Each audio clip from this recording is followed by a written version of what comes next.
Regional Director with Young Americans for Liberty. Just wanted to hop real quick into this video and show you guys how to post a blog on our website.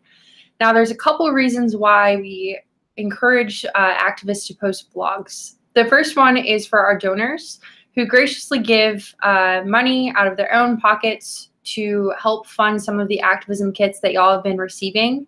We love to report back to them with what we've been doing, and blogs are a great way to keep that relationship really great, so we keep getting those materials. And the other reason is that I know myself and some of the other regional directors really do send these blogs to newer activists who don't have as much experience in the field.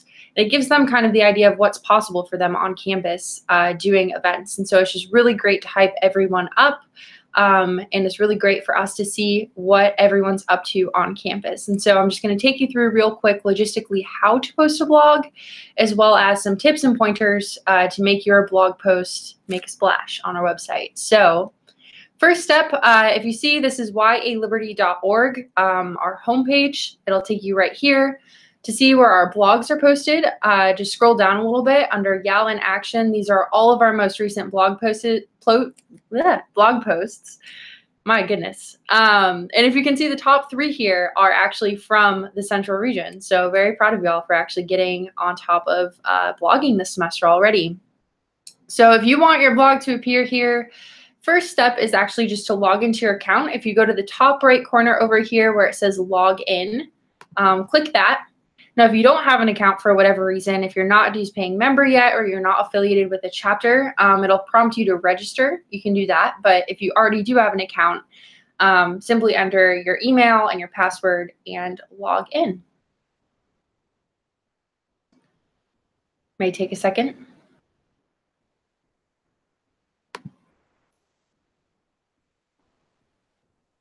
Alrighty. And once you log in, it'll take you right to your profile, as you can see.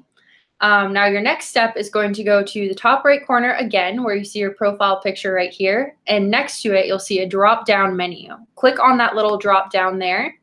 And you should see a bunch of options: dashboard, my profile, messages, settings, and then the last one should be write a blog post.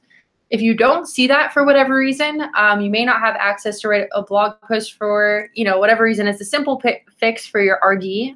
So if you're in Central Region, obviously contact me. If you don't know who your RD is, rd@yaliberty.org.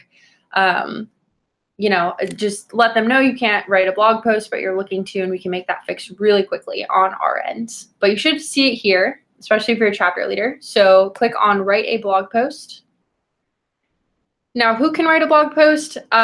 Anyone in your chapter can. If you want to delegate this out to someone, maybe your media officer or something like that, that's completely fine. If you want to write the blog post yourself as a chapter leader, completely fine as well. But it is very important that within a week, at the very latest, after you have your activism event, be it a membership drive, Incarceration Nation, whatever you choose, that you do post a blog post on here, and you'll see how simple it is. So you should see this screen, create a post, obviously. The first step is to post a title. Now, what should be in your title? You can make it as creative as you want to, but essential things have to be the activism event that you did and your school name, preferably, the full written out version of that. So if I'm posting, I went to UNC Charlotte, so if we did a membership drive at UNC Charlotte, something like that, generic. You can make it a little more creative, like I said, if you want to, but those 2 components have to be included. So after you've posted your title, you're going to come down here to content. If you're trying to figure out how long your blog post should be or what things should be included in it, there's a few things. So you want to go through your activism event from start to finish. So some things that you can include are: how did you prepare for the event? Did you have to order materials? Did you have to organize some activists to be at your table? All of those considerations beforehand, any of the planning that was involved, you want to include that. Next, you'll probably want to go through the activism event itself. What did you do? Did you set up a table? Did you clipboard? What are some of the experiences that you had when you were out there? Did you have any really great conversations with students? Also, did you encounter any difficulty when you were out there? Or is there anything that you'd like to do better next time? You know, anything like that, feel free to include it in there.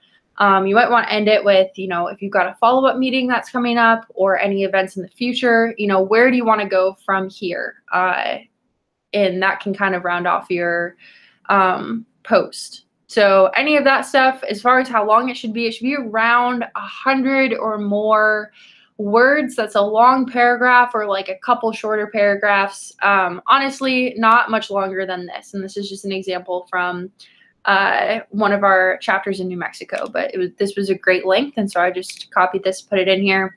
As you can see, it's a long paragraph, lengthy Facebook rant, if you will, and nothing more than that. So a couple more things that you want to include in your blog post.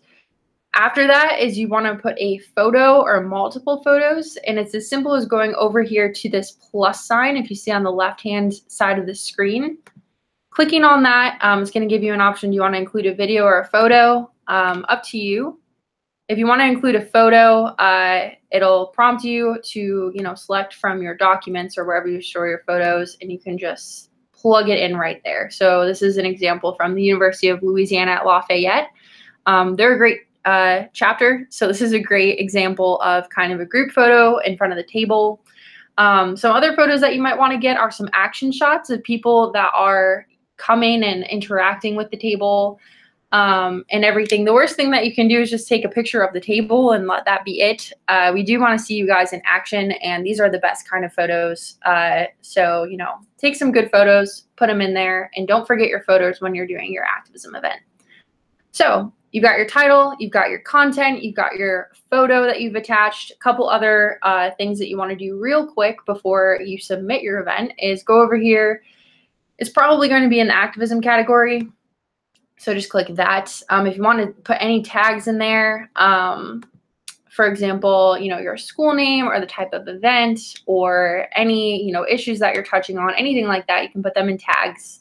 And then set a featured image. This is going to be the best image that you took from your event, and that's going to be the one that, you know, when you're scrolling through on the front page, this is going to be the image that you see there. So you can set your featured image there. After that, you're going to click this yellow button that I'm not going to click just because this isn't a real blog. This is just an example, but you're going to click submit for review. What that's going to do is it's going to ping our communications director, Pooja Bakani, and she's going to look through it, make sure that there's no, you know, glaring grammar issues or, you know, anything that shouldn't be posted on a public blog, anything like that. More than likely, it will be approved so long as you have, like I said, the name of your school in the title, you know, a lengthy paragraph, and a picture. Those are the three things that we need to post it. As far as the timeline, you should see your blog appear on the website within the next few days. If you don't, definitely reach out to your state chair, your regional director, like, hey, what's up? And we can tell you, you know, if there's any edits that you need to make. But more than likely, it'll be published after that. You can submit it for review. And then that's basically it. That's how you post a blog. It's very simple. Like I said, it's very important. And, you know, we really do stress this just because it really is something that we do send out to new chapter leaders and to our donors. So thanks so much for tuning in. If you have any questions, email me, brittany.wilson@yaliberty.org. But I look forward to reviewing all of your blogs, and thanks so much for your time.